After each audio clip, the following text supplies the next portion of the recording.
আপনাদেরকে দেখাচ্ছি, উনি উচ্চ বিদ্যালয়ের প্রধান শিক্ষক শায়েক আহমদ। উনি কিছুক্ষণ পূর্বে দশম শ্রেণীর একটা ছাত্রকে ওনার, এই যে দেখতেছেন আপনারা, ওনার বাসায় একা ডেকে এনে উনি ওকে বলাৎকার করার চেষ্টা করেন। পরবর্তীতে আমরা খবর পেয়ে ওই ছেলে আমাকে ফোন দেওয়ার পর আমরা আসছি, এসে ওনাকে হাতে নাতে ধরেছি। আপনারা সবাই আশা করি শ্রীমঙ্গলের প্রায় মানুষ ওনাকে চিনেন, ওনার সব চরিত্র সম্বন্ধে সবাই অবগত আছেন। আমরা ওনাকে এখন হাতে ধরেছি এবং কিছুক্ষণের মধ্যে আমরা প্রশাসনের হাতে হস্তক্ষেপ করব। আপনারা সবাই ওকে চিনে রাখেন, ওনার মধ্যে একজন খারাপ মানুষ আমার মনে হয় না যে শিক্ষকের যে আপনারা শ্রীমঙ্গলের সবাই ওনাকে চিনেন খুব ভালো করে। উনি শায়েক আহমেদ।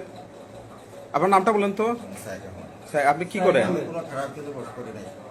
উনি বারবার বলছেন উনি খারাপ কিছু করে না, কিন্তু এটাকে করছে বা খারাপ কাজ করার চেষ্টা করছে। ওনার ও নিজে আমাদেরকে ফোন দিয়ে আনার পর ওনাকে আমরা ধরছি আর কি। আমাদেরকে উনি পালাইতে ছিল, আমরা সবাই মিলে ওনাকে ধরছি, ধরে এখানে আটকায় রাখছি।